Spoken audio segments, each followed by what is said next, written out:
No, Morty, you got to pick up the phone, then press 9.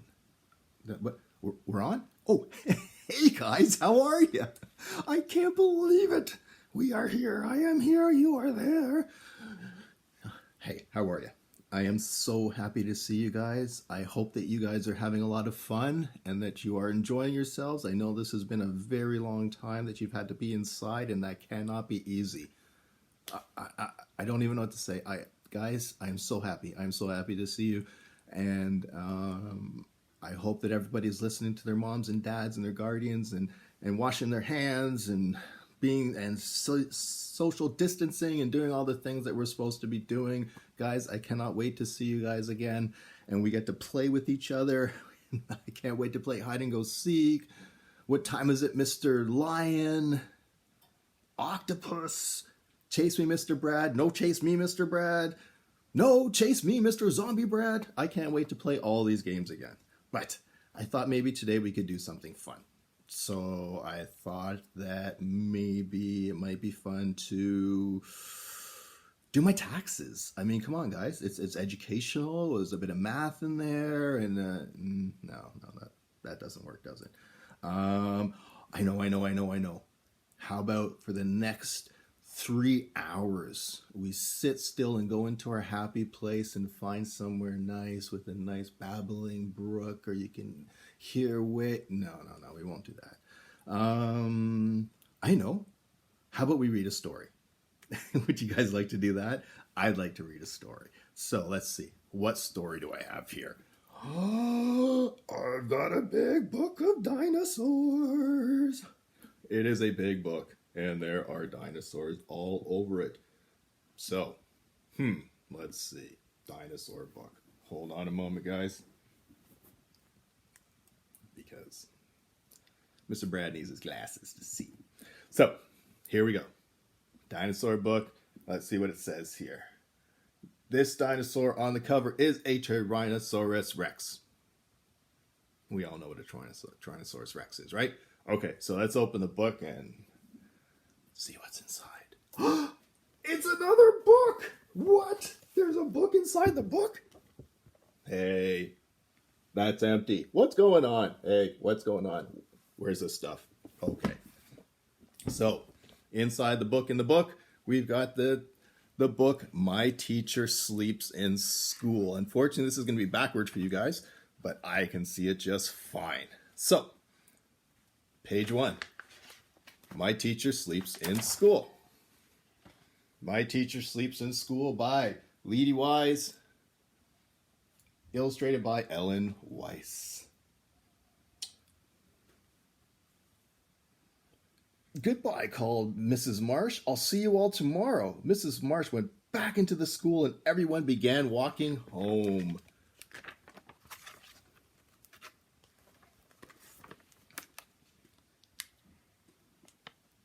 I think the teacher sleeps in school, said Molly. I think she stays there all night long. What a dumb idea, said Gary. Teachers don't sleep in school. Mrs. Marsh does, says Molly.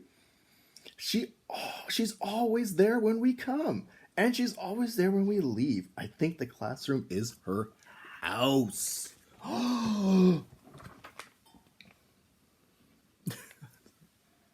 Why don't you ask her?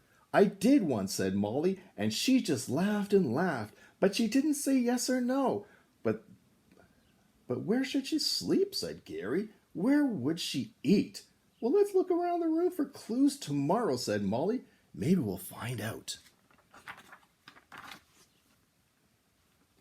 Here's the next page. Ooh. The next day, Gary could hardly do his work. He kept watching Mrs. Marsh and wondering, what if it's really true, he whispered to Molly. What if she really lives here? Pretty soon Lisa and Jason were wondering too. Where does she keep her clothes? Asked Jason. In the closet, of course, said Lisa, behind the paste and paper. At playtime, when Mrs. Marsh wasn't looking, they opened the closet door. And a mirror, squealed Gary. I'll bet she gets dressed in this closet, said Marley. And I'm dressed too, giggled Lisa. There's the closet. I'll bet she wears funny pajamas, said Gary. And gloppy cream on her face, said Jason. They pictured Mrs. Marsh in her pajamas and couldn't stop laughing.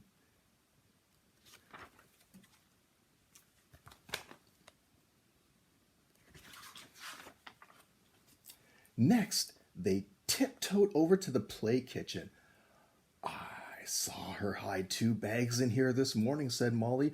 More proof, said Gary in a loud whisper. It's paper plates and napkins and lots of forks and spoons. She must be having company. I see cake mix and eggs in this bag, whispered Lisa. She must be baking a real cake. I think she cooks her supper over here every night, said Molly. That oven is only make-believe, said Jason. She can make it work, said Molly. Teachers can do anything.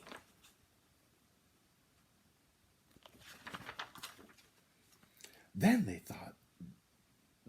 thought about where Mrs. Marsh ate her supper and did her laundry and brushed her teeth before she went to bed. But where did she sleep? That was still a mystery. Maybe she sleeps on the bookshelf, suggested Gary. Or on the piano, said Molly. They looked and looked, but they couldn't find any clues.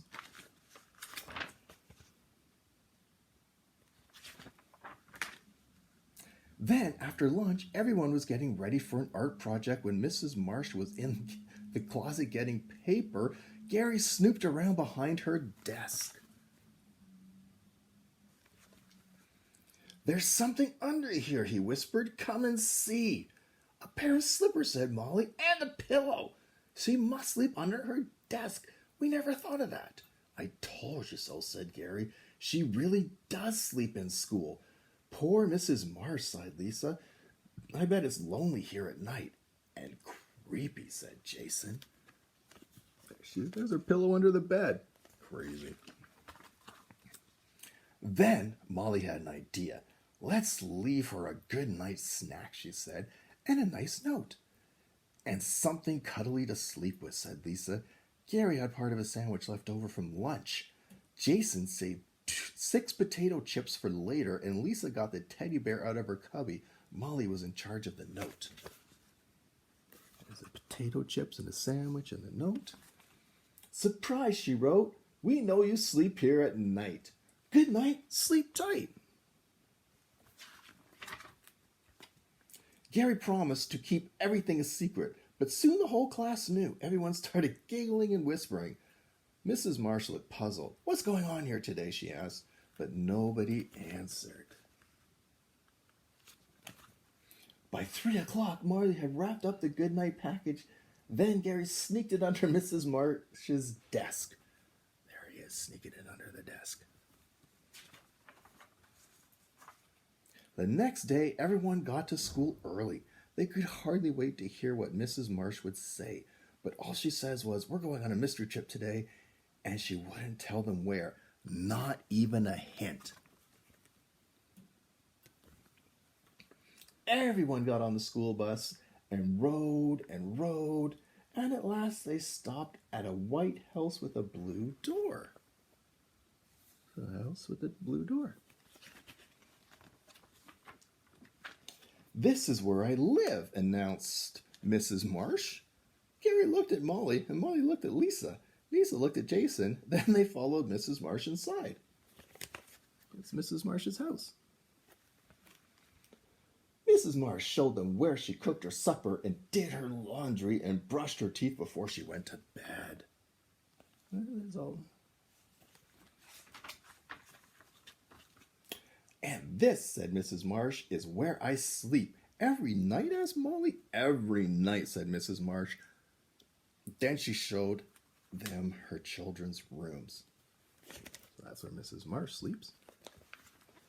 You have children, asked Lisa. Yes, said Mrs. Marsh.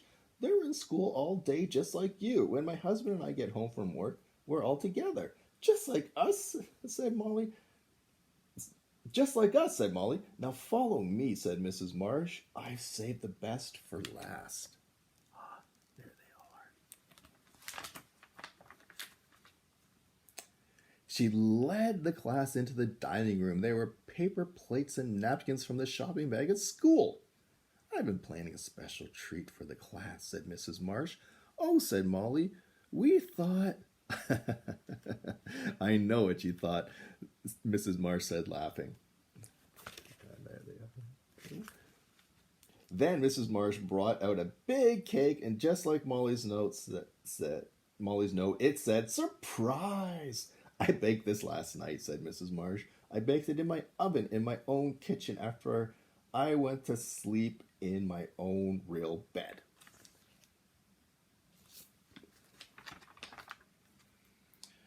Gary gave Molly a poke. "I knew it all the time," he bragged. "Teachers never sleep in school." Molly didn't even answer him. Mrs. Marsh was smiling at her in a special way. "Molly," she said, "would you help me cut the cake?" Mrs. Marsh served everyone a piece of cake with a heart on it. Oh, that's so nice. And she saved the biggest heart for Molly. And there's the big heart and Molly, and there's her cake.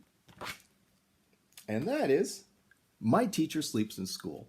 Thank you, guys. I'm glad that I got to do this with you.